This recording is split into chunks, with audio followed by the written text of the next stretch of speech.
이 자리에서 그리고 각 가정에서 옆에 계신 분들을 서로 축복하도록 하겠습니다. 사랑하고 축복합니다. 일주일 동안 수고 많으셨습니다. 오늘은 여러분과 함께 오병이의 말씀을 나누게 되었습니다. 함께 이 말씀을 나눌 때 우리 모두에게 은혜가 임하기를 바랍니다.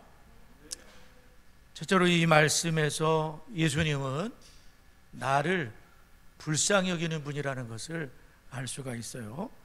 우리 5절을 한번 더 읽어보도록 하겠습니다. 자기 성경책을 찾아서 5절 함께 읽도록 하겠습니다. 5절 시작.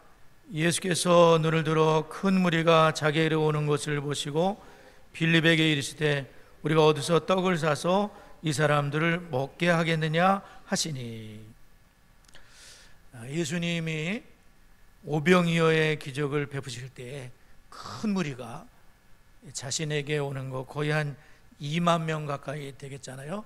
남자가 5천 명이고 여자와 어린이들을 합치면 2만 명인데 먹을 것이 없는 그런 상황이죠. 마태복음 14장 14절에서는 동일한 사건을 어떻게 표현하고 있냐면은 예수께서 큰 무리를 보시고 불쌍히 여기사 그 중에 있는 병자들을 고쳐주시니라.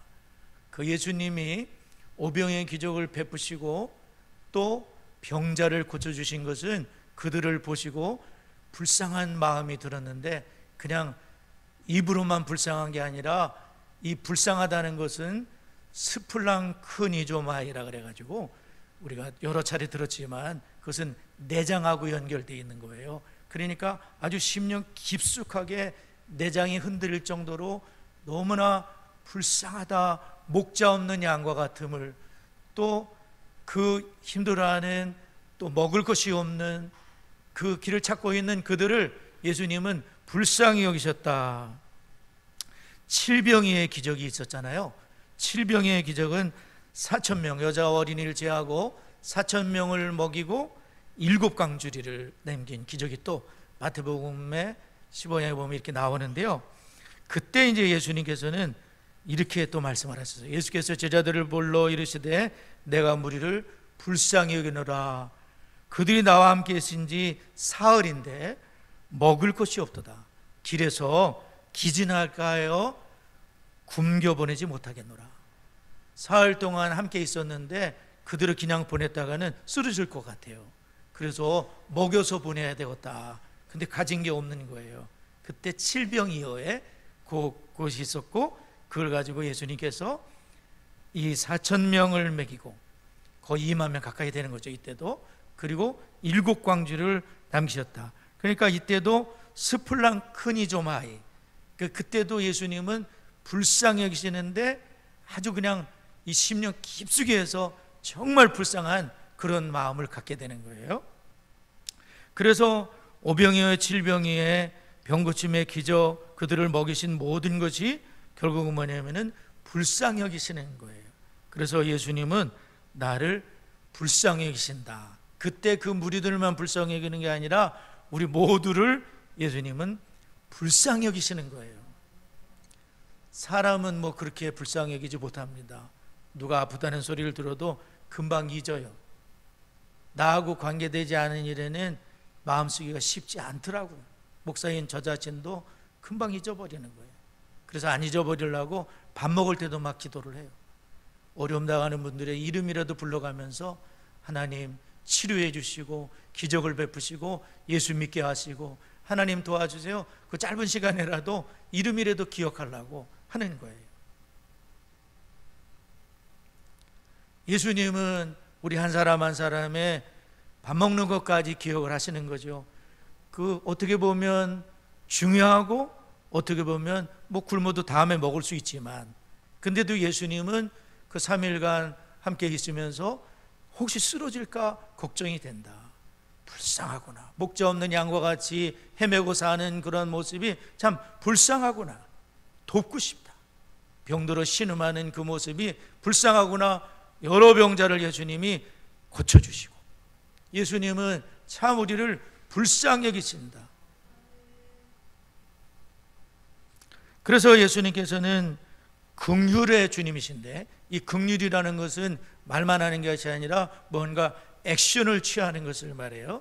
뭔가 찾아가는 것이고, 손을 잡아주는 것이고, 그리고 치료가 임하게 하시는 것이고, 먹여주는 것이고, 말만 사저 잡수세요 그것이 아니라 먹을 수 있도록 해주세요. 다 배불리면 먹고 12강질이나 안 남았더라. 다 아이고 좋다. 참 주님 감사합니다. 이제 더 먹고 싶지 않아요. 남은 게 12강질이나 되는 거죠. 예수님 얼마나 풍성하신지요, 얼마나 나를 불쌍히 여기시는지요, 내 배고픈 것도 채워주시는지요. 예수님은 또한 요한복음 6장에 이게 보게 되면 예수님은 생명의 떡이 되신다는 거예요. 육신만 먹이는 것이 아니라 그분을 믿을 때에, 그분을 영접할 때에 영원히 배고프지 않는, 영원히 줄이지 않는, 영원히 목마르지 않는 생명의 떡이 되시는 줄 믿습니다. 그분을 먹고 그분을 마실 때 너는 목마르지 않는 인생이 될 수 있고, 영원토록 목마르지 않는다, 영원토록 배고프지 않는다, 영적인 축복도 베풀어 주시는 거죠. 이 불쌍히 여기시는 주님을 바라볼 수 있기를 바랍니다. 두 번째로 예수님은 내가 주님을 의지하기 원하시는 분이세요. 7절, 우리 7절 다 같이 한번 읽어보도록 하겠습니다. 7절 읽겠습니다. 시작. 빌립이 대답하되 각 사람으로 조금씩 받게 할지라도 200데나리의 떡이 부족하리이다. 예수님께서 빌립에게 5절에 보면 무리를 보시고 우리 어디서 떡을 사서 이 사람들을 먹이겠느냐 이렇게 말씀하시면 친히 어떻게 하실 줄 아시고 빌립을 시험하시는 거예요. 빌립이 과연 믿음이 있는가? 예수님을 그렇게 쫓아다녔는데 과연 빌립은 믿음의 제자인가? 이 상황에서도 과연 빌립은 예수님을 인정할 것인가? 아니면은 세상 방법으로 딱 계산기 두들기면서 따따따딱 했더니 200데나리온, 조금씩 먹어도 200데나리온 부족하겠는데요? 그거 모르나요? 예수님 모르지 않으시죠? 그걸 물어본 게 아니거든요.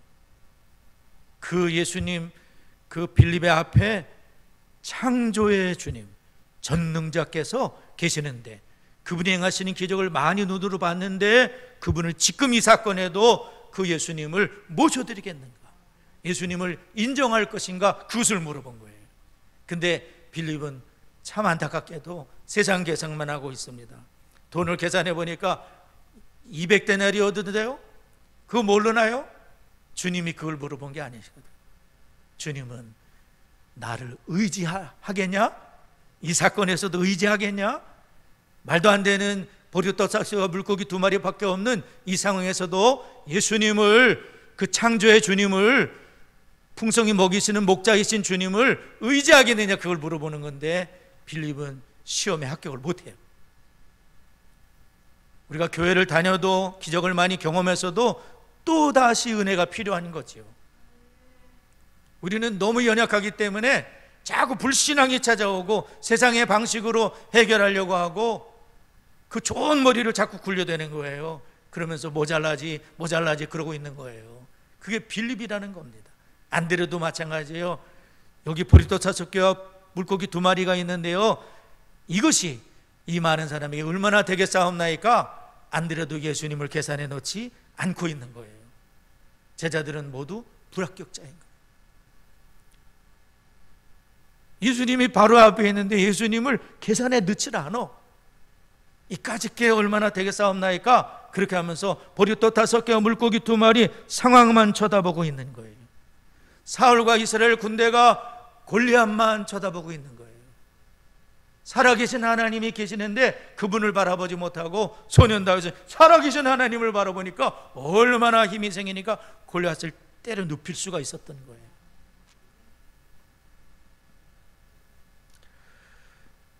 이것이 우리의 연약한 참 모습이에요. 제자들의 이 모습 속에서 참 믿음이 있다 그러지만 금방 우리는 낙심하고 예배 시간 지금 이 시간에도 걱정하고 있죠.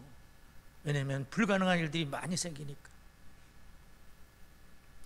예수님께서는 이러한 사건에서도 어떻게 보면 작은, 하여간 이 사건에서도 주님을 의지할 수 있겠느냐, 그것을 물어보는 거예요. 열왕기하 6장에 보면 그 엘리사와 선지자 제자들이 벌목을 하러 갔어요. 근데 도끼를 빌려 갖고 갔습니다. 그런데 벌목을 하다가 도끼가 빠져가지고 도끼가 물에 빠져버렸습니다. 깊은 물인 것 같아요. 뭐 수영해서 찾을 수 있는 상황도 안 되는 거예요. 아이고, 이거 큰일 났습니다. 선지자요, 도끼가 물에 빠져버렸습니다. 빌려온 건데 이거 어찌 하면 좋습니까? 제가 언젠가 전도사 때 안양에 있을 때 담임 목사님이 자리를 비우셔가지고 새벽 기도를 맡기셨어요. 근데 이 본문, 그 열왕기하 6장 본문을 만난 거예요. 도대체 뭘 설교해야 될지 모르겠는 거예요. 또 도끼가 빠졌는데 어떻게 설교해야 될지 모르는 거예요. 주님, 도대체 뭘 설교해야 될까요? 설교가 쉽지 않거든요. 뭘 전해야 될지 모르겠어요. 근데 하나님이 딱 깨달음을 주시는 거예요. 예배 시간이 가까워왔는데 뭐냐면 일상의 사건이죠. 도끼살이 빠질 수 있잖아요. 그러나 일상의 사건 속에서도 우리는 주님을 의지해야 된다는 거죠. 그렇게 이제 설교를 했더니 몇 분이 은혜를 받았는가 봐요. 막 연락이 왔어요. 어떻게 그런 설교를 하셨냐고. 저도 부르시 주님이 깨닫게 해주셔서 그렇게 그냥 설교를 했는데 일상의 일이잖아요. 근데 예수님, 그 엘리사가 나뭇가지를 꺾어서 거기에 딱 던졌더니 도끼가 딱 솟아올라서 잡아라. 그래가지고 그 문제가 해결이 된 거예요. 일상에서, 볼모가는 어떤 일터에서, 혹은 직장에서는 예수님 저쪽에다 모셔놓고 자기 마음대로 경험대로 하시죠? 아니요. 업무 중에도 예수님을 모실 수 있어요. 공부 중에도 주님을 모시죠. 뭐 신학교, 총신대학 맨날 예배 시간 맨날마다 채플이 있고 그 다음에 공부하기 전에 기도를 하고 공부를 하거든요. 뭐 신학교니까 당연하죠. 저 좀 보세요. 일상에서 주님을 의지하는 거죠. 누가복음 5장도 마찬가지 아닙니까? 베드로가 소명을 받은 사건인데 밤새 그물을 내려 고기를 잡았는데 얻은 게 없는 거예요. 말씀을 듣고 나서 깊은 데로 가서 그물을 내려 고기를 잡아라. 밤이 왔도록 수고했어요. 얻은 거 없지만 말씀에 의지 한번 해보겠습니다 하고 내렸더니 밤새 내 전문 분야거든요.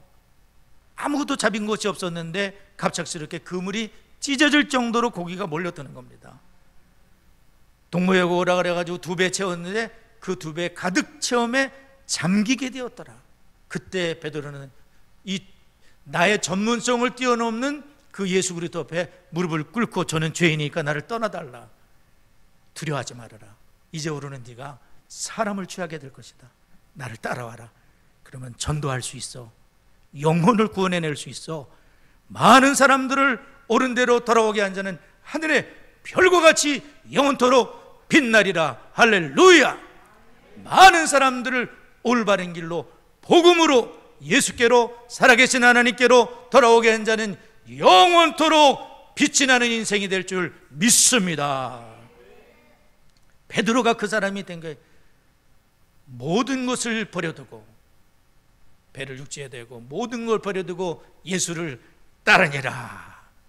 십자가에 거꾸로 죽기까지 주님을 꼭 붙잡고 주님 붙잡은 그 손을 믿고서 천국까지 순교자로서 가게 된 거잖아요. 나의 전문성을 뛰어넘는 분이 누구세요? 예수님이에요. 예수님이에요. 예수님. 우리 창성교회 제가 전사로 잠깐 있었던 적이 있었잖아요. 아주 이제 우리 그때 다한이가 태어났을 땐가 이렇게 텍터 오토바이, 조그만 오토바이를 타고, 근데 이제 전셋집을 얻어야 되는데 정말 돈이 없는 상황에서 전셋방을 얻어야 되고 이제 저자치고 살아야 되니까 전셋방을 얻어야 되는데 돈이 적다 보니까 그냥 오토바이를 타고 이 오목동, 고색동, 평동, 칠보, 가림이 뒤졌습니다. 여름이었는데 엉덩이에 땀띠가 났어요. 하도 오토바이를 타서. 그런데 못 얻은 거예요. 근데 희한하죠. 제가 기도할 생각을 못했던 거예요. 그냥 열심히 방을 찾아다니면 방을 얻을 수 있겠지. 안 되더라고요. 그때 제가 깨달았어요. 와, 열심히 한다고 되는 거 아니구나. 하나님이 딱 여시면, 간단하게 가림이 거기 집을 얻었었잖아요. 거기서 우리 다은이 돌잔치를 했거든. 돌감사예배. 주님을 인정했어야 되는데 내가 그냥 오토바이 타고 열심히 주님 없이 방으로 들어다니는 거예요. 좀 어리석은 거예요. 방 얻는 일에도 주님 인도해 주세요. 그럼 얼마나 쉽게 그 꼬린 지점에 이르렀겠습니까? 그 많은 시간과 노력을 다해서 그렇게 된 거예요. 언제도 말씀드렸겠지만은 제가 이 컴퓨터에다가 한글 프로그램을 설치를 해야 돼요. 옛날 일이에요.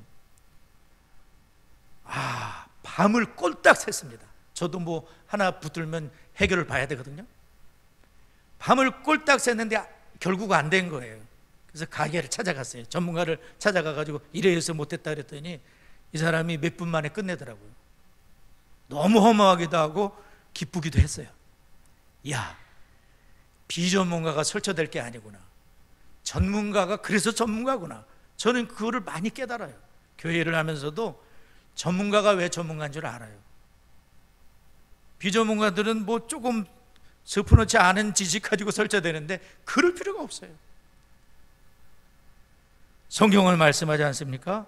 너는 범사에 그를 인정하라. 그러면 네 길을 지도해 주시리라. 범사에 인정하라는 도끼가 빠져도 인정하고 오병에서도 인정하고 그분이 내 앞에 계시니까 또 눈에 안 보이시면 내 안에 계시니까 주님과 함께 모든 직업의 전선에서 학업의 전선에서 목회의 전선에서 주님을 인정하라. 오병이어처럼 그 일이 먹는 일에 관계된 것이든지 아니면 정말 죽음 이후에 생명에 관계된 것이든지 모든 것은 주에게 해답이 있습니다.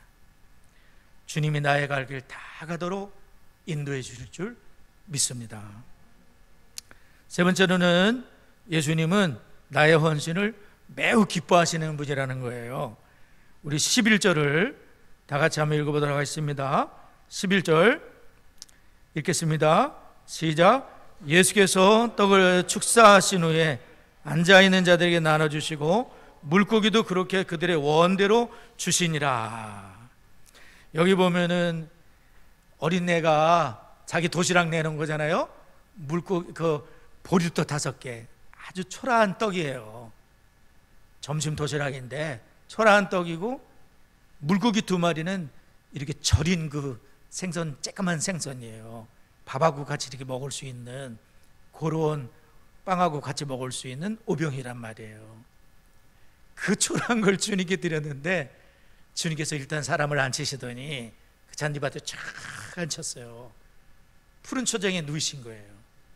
그리고 예수님께서 그걸 가지고 하나님께 축복하고 감사 기도를 드리는 거예요. 하나님 감사.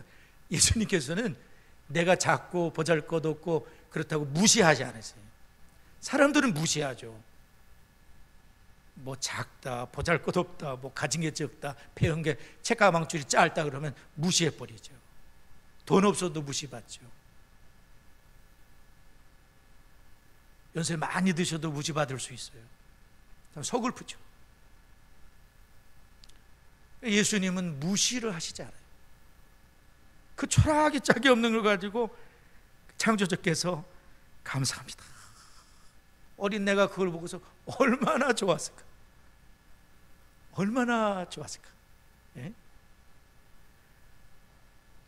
주님의 손에서 창조에 막 기적이 일어나는 거예요. 5,000명이나 먹는데 떨어지질 않는 거예요. 예수님의 손에 나의 보잘것없는 물질이, 나의 작은 헌신이 주님의 손에 들려질 때에 주께서 그것을 어떻게 사용하실지 아무도 모릅니다. 주님은 나의 헌신을 통해 일하시지요. 물론 우리 헌신 없이도 일하실 수 있어요. 근데 축복에 동참시키시는 거죠. 내가 헌신하니 그걸 받으시고 너무 기뻐하시는 거예요. 그리고 그것이 축복이 될 수 있도록 성도 여러분, 작은 헌신 주님이 받으세요. 그리고 기적을 일으키시는 겁니다. 예수님은 떡이 적다고 물고기가 적다고 비웃지 않으시고 초라하다고 부끄럽게 여기지 않으시고, 우리는 어떤 사람과 같이 가면 부끄럽게 생각할 적도 있어요. 그러나 예수님은 나를 부끄럽게 여긴 적이 없어요. 하나님은 작고 연약한 것을 사용하시기를 기뻐하는 분임을 알려주기 위해서 예수님은 그것을 다 소중하게 생각하시고 축복하며 감사하며 기도를 하신 거예요. 성경을 보면 자꾸 초라한 것을 통해서 하나님은 얼마나 큰 일을 많이 하십니까? 하나님께서는 갓난 아기의 눈물을 사용하시잖아요. 그래서 바로의 딸 공주의 마음을 움직이셔서 모세가 살아나게 된 거예요. 어린애의 울음소리를 사용하신, 막 그 상자를 열었더니 막 냅다 울어대는데 불쌍하다 이런 마음이 공주님 마음속에 내 아들로 키워야 되겠다 하면서 아버지는 죽이라 그랬는데 딸은 살리는 거예요. 딸 얘기 들은 거예요. 모세의 그 지팡이, 80세 노인의 지팡이를 사용하셔서 애굽의 위대한 일을 행하신 분이 하나님이시지 않습니까? 소년 다윗의 물맷돌, 지난주에 하나님 손에 그 소년 다윗의 물맷돌을 사용하셔서 블레셋 장군을 엎드려뜨리신 분이잖아요. 비천한 소년을 들어쓰셔서 위대한 나아만을, 엘리사를 만날 수 있도록, 꺼린 계집아이가 포로돼 잡혀왔는데 그 입에서 나온 말 때문에 그 나아만이 엘리사까지 찾아가서 문다병이 난 거예요. 어린애 그 입에서 나온 살아있는 그 말 때문에 기적이 일어난 거예요. 엄청난 일이었어요. 어린아이들을 세워서 겸손을 가르친 분이 예수님 아닙니까? 어린아이처럼 너희들가 되지 아니하면 결단코 천국에 들어갈 수 없다. 어린애처럼 그렇게. 또한 우리는 이 안드레의 역할을 볼 수가 있어요. 안드레는 뭐 좀 알아봐라 그랬더니 여기 어린 한 아이가 있어 보리떡 5개 물고기 2마리를 가졌나이다. 얘를 예수님께로 인도한 사람이 안드레입니다. 안드레는, 이 어린아이는 아마 예수님을 믿게 되었을 거예요. 일생에 잊지 못할 굉장한 간증을 갖게 됐을 거예요. 안드레 덕분입니다.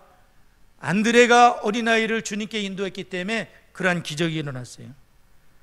저는 금주에 어느 세미나 강의를 들으면서 참 많이 충격을 받고 감동을 받은 내용이 있는데요. 우리가 늘 알고 있지만은 양화진 외국인 선교사 묘지가 있는데 저도 2번 가봤습니다. 근데 그 정도 감동은 받지 못했지만 여하튼 그 양화진 선교사님 묘지에 가게 되면 헐버트 선교사님 묘지가 보입니다.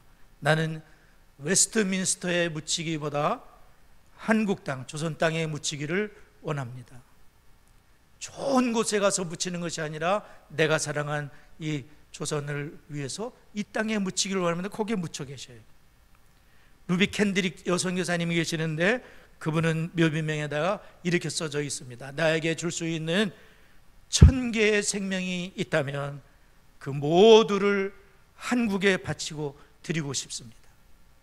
1000개의 생명이 있다면 이 조선 땅에 바치고 싶습니다 하고 이분이 거기 묘비에 써 있어요. 근데 이분은 싱글 선교사님으로 대한민국에 오셔가지고 7개월 한글 공부를 하시다가 돌아가셨어요. 선교도 얼마 해보지도 못한 분이에요. 그런데 그의 중심 속에는 이 싱글 여선교사님 선교사님 속에서는 1000개라도 이 조선 땅의 영혼을 살릴 수 있다면 여기다 나는 이 생명을 다 바치고 싶다. 할렐루야! 우리를 하나님이 그렇게 사랑하신 거예요. 이 대한민국을. 선교사님들이 이렇게 사랑한 땅이야, 이 대한민국이. 도대체 우리나라가 뭐라고 이렇게 사랑을 했을까요? 대부분 순교했던, 순직했었던 혹은 선교사로 했던 선교사님들이 25, 26, 27, 28 새파란 나이에 오셔서 대한민국을 위해서 오병이어처럼 주님께 드리신 거예요. 그랬을 때 이 대한민국이 복음으로 꽃이 피는 그러한 한국교회가 됐다는 거예요. 1907년도 평양 대붕이 일어났을 때, 이 대붕이 일어났는데 하나님께 뭘 드리긴 드렸는데 물질이 없는 거예요.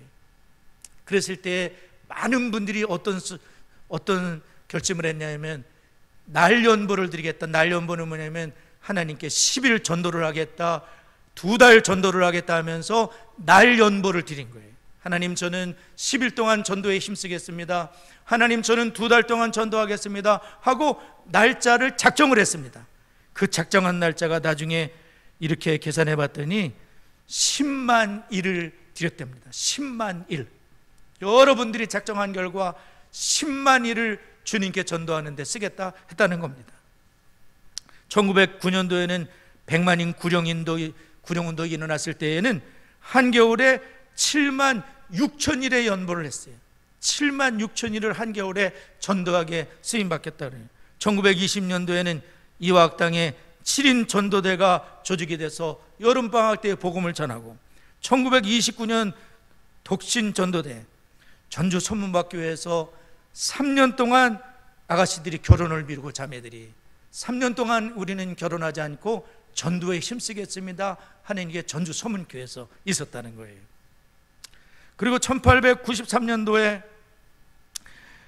전주 서문교회가 세워졌는데, 그때 유명한 전도자가 계셔요. 저는 이 얘기를 듣고 깜짝 놀랐습니다. 전주의 서문교회가 세워지고 그 교회에 한 집사님이 계셨어요. 이름이 거두리입니다. 이 거두리 집사님의 거두리로다 하도 거두리로다를 불러대시니까 저분은 거두리 집사님이 된 거예요. 얼마나 전도를 해야 되는지 거두리 집사님이 되셨는데, 이분이 아마 밥만 먹으면 전도를 하시는 거예요. 그런데 친척 진사 어른을 전도해야 돼요. 근데 이분이 미끄럽처럼 빠져나가고 도무지 교회를 안 오는 거예요. 한 번은 눈이 많이 왔는데 또 핑계를 대시는 거예요. 화엄사 절에 있어서 나 못 간다, 눈 많이 와서 못 간다. 그랬더니 거두리 집사님이 뭐라 그러냐면, 진사 어른, 그러면 눈이 없는 데까지만 밟고 오세요, 이렇게 말씀을 드렸어요. 근데 이분이 교회로 왔거든요. 거두리 집사님이 눈을 다 쓸었대. 화암사서부터 교회까지, 전주 서문교회까지 눈을 다 쓸은 거예요. 그래서 이분이 교회를 오게 됐어요. 그리고 등록을 했어요. 그 교회 4대 장로님이 됐어. 서문수 장로예요. 서문수 장로. 거두리 집사님이 세상을 떠나게 됐을 때 거지들도 많이 왔대, 도와줬으니까. 그리고 그 마을의 유지보다 더 많은 사람이 와서 거두리 집사님 장례식에 참여를 했다는 거예요. 저는 이 얘기를 듣고 깜짝 놀랐어요. 처음 들은 얘기예요. 교수님한테 처음 들었어요. 와, 진짜 이런 분도 있구나. 아니, 화엄사에서 서문교회 가지고 얼마나 될지 모르지만 그 눈을 다 쓸었다는 거야. 한 명 전도하려고, 한 영혼을 구원하려고. 기가 막힙니다. 진짜 기가 막혀. 주님이 그분을 쓰시는 거 이렇게. 네? 주님은 우리의 헌신을 참 기뻐하세요. 주님의 손에 들려지게 되면 어떤 일이 벌어질지 몰라요. 오병에 초라하고 어린아이 도시락에 불과하지만 주님이 그거를 축복하시고, 우리가 시간을 드리고 물질을 드릴 때 작은 일에 불과하지만 주님은 그거를 기가 막히게 축복하시고 쓰시는 줄 믿습니다. 마지막으로 예수님의 은혜는 차고 넘치는데 13절을 한번 읽겠습니다. 13절 함께 읽습니다. 시작. 이에 거두니 보리떡 5개로 먹고 남은 조각이 12바구니에 찼더라. 12바구니에 찼더라. 주님께서는 참 배불리 먹고 남은 조각이 12바구니에 찼다는 것 말이에요. 예수님의 참 풍성하심이잖아요.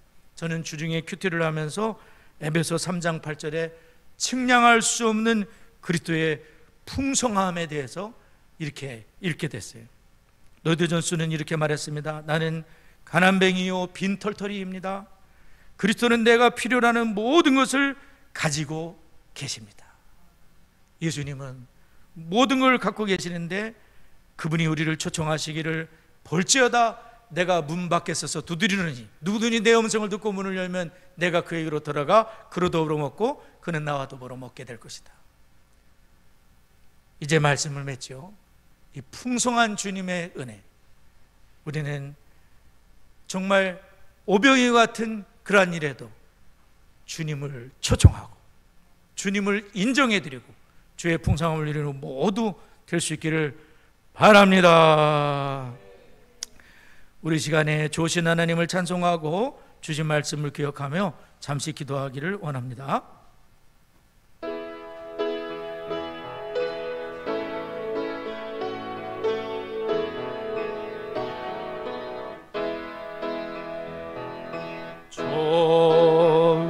좋으신 하나님, 좋으신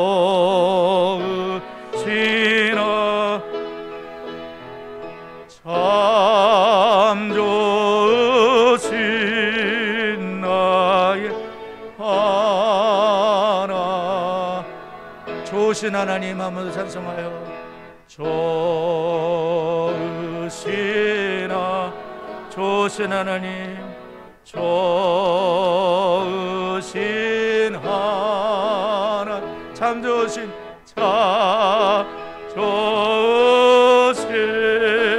나의 하나.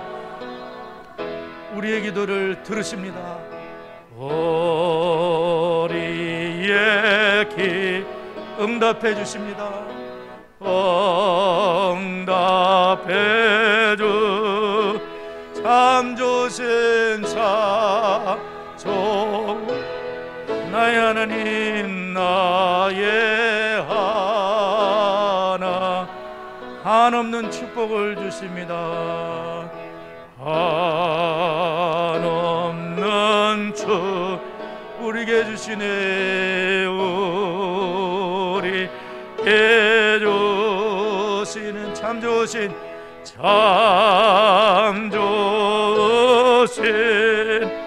나의 한없는 축복을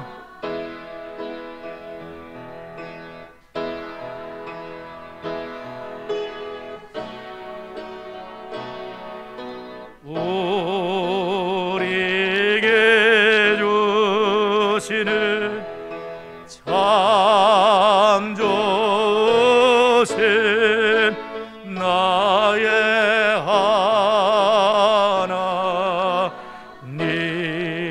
하나님. 우리 함께 기도할 때 이렇게 기도를 하죠. 주님 언제나 나를 불쌍히 여겨주시거든요. 그 주님이 범사에 바로 앞에 계신 주님을 의지하라고 하십니다. 이런 일도 의지해야 될까? 네, 그런 일조차도 의지하라는 겁니다. 주님의 손에 들려질 때에 놀라운 역사가 일어나죠. 우리 모두 헌신할 때가 아닙니까? 코로나라고 다 어렵지만 헌신을 통해 오병이어를 통해 하나님이 역사하실 거예요.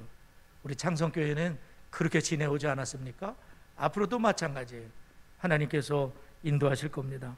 헌신을 통해 주의 풍성함을 경험하는 은혜를 기도하기 바랍니다. 창성의 예배당이 열방과 함께 2021년 다니엘 기도회입니다. 세우신 강사들과 온 성도들이 최선을 다해 참여하여 기도해 주시기 바랍니다. 다니엘 기도회도 은혜가 엄청나거든요. 여기에 우리가 11월 장로님 또 말씀하신 대로 한 해를 잘 마무리하며 새해를 준비하면서 다니엘 기도회 특별 제목을 가지고 또 가능하면 많이들 참여하셔가지고 헌금도 해주셔서 정말 필요한 분을 도울 수 있었으면 좋겠습니다. 우리 두 가지 합심해서 한번 다 같이 기도합니다. 하나님 아버지 주여 감사합니다. 주님은 언제나 나를 불쌍히 여기시는 주님을 기억하게 하여 주옵소서. 하나님 아버지 범사에 주님을 인정할 수 있도록, 주님을 잊어버리지 않도록, 주님을 계산에서 빼지 않도록 하나님 역사하여 주옵소서. 나의 작은 헌신을 통해 주님은 일하십니다. 그 헌신을 축복하십니다. 하나님 아버지, 주 앞에 헌신을 통해 주의 풍성함을 경험하는 저희가 되게 하여 주옵소서. 하나님 아버지 감사합니다. 이번에도 하나님 열방과 함께하는 2021년 다니엘 기도회를 기억하여 주옵소서. 오륜교회와 김은호 목사님을 축복합니다. 하나님 모든 스태프들을 축복합니다. 하나님 세우신 모든 강사님들 주의 능력의 손에 붙잡아 주셔서 생명의 말씀, 은혜의 말씀, 능력의 말씀, 축복의 말씀, 구원의 말씀을 근하심과 능력으로 전할 수 있게 해주시고, 하나님 모든 것이 차질 없이 진행되게 하시고 마귀가 틈타지 못하게 하시고, 온 성도님들이 최선을 다해서 참여하여 하나님의 은혜를 받고 간증의 주인공이 될 수 있도록 하나님의 성령님이 역사하시고 아버지 하나님 인도하여 주시길 원하고 기도합니다. 성령이여 역사하시고 하나님 도와 주옵소서. 인도하여 주옵소서. 역사하여 주옵소서. 아버지 도와 주시옵소서. 하나님 기도가 회복되게 하여 주시옵소서. 하나님 정말 기도의 제목을 가지고 하나님께 나아가게 하여 주시옵소서. 은혜를 더하여 주옵소서.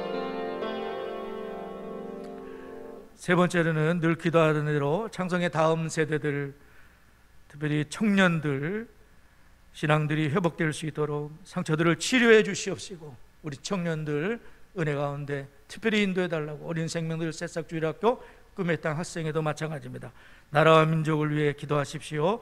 특별히 평등법, 포괄적 차별금법이 처리될 수 있도록 이 나라 민족이 정말 세계 만방의 복음을 전하는 축복된 나라와 교회로 세워질 수 있도록 다 같이 기도하겠습니다. 하나님 아버지 감사합니다. 창성의 하나님, 다음 세대들 하나님 기억하여 주옵소서. 용사들의 손에 든 화살과 같이 명중하게 하여 주시고 멀리 날아가게 하여 주시고 하나님의 뜻을 이루게 해주시고, 아버지 하나님이 어릴 때부터 오병이를 드린 소년과 같이 주님을 경험하게 하시고 영광을 돌리게 해주옵소서. 우리 청년들 특별히 능력의 손으로 붙잡아 주시고 그들의 길이 열려지게 해주시고 신앙을 회복하며 영광을 돌리도록 하나님 인도하여 주옵소서. 나라와 민족을 위해 기도합니다. 포괄적 차별금지법, 평등법이 철회될 수 있도록 하나님 아버지, 이 땅이 말씀의 터에 견고히 서는 복음의 땅이 될 수 있도록 인도하여 주시고 전 세계를 향해 복음과 축복을 나누는 대한민국과 한국교회가 될 수 있도록 주여 긍휼을 베풀어 주시고 불쌍히 여겨주시고 이 나라와 민족과 한국교회를 살려주시고 하나님 이끌어 주시길 원하고 기도합니다. 성령님 역사하시고 인도하여 주옵소서. 예수님의 이름으로 기도드리옵나이다. 아멘.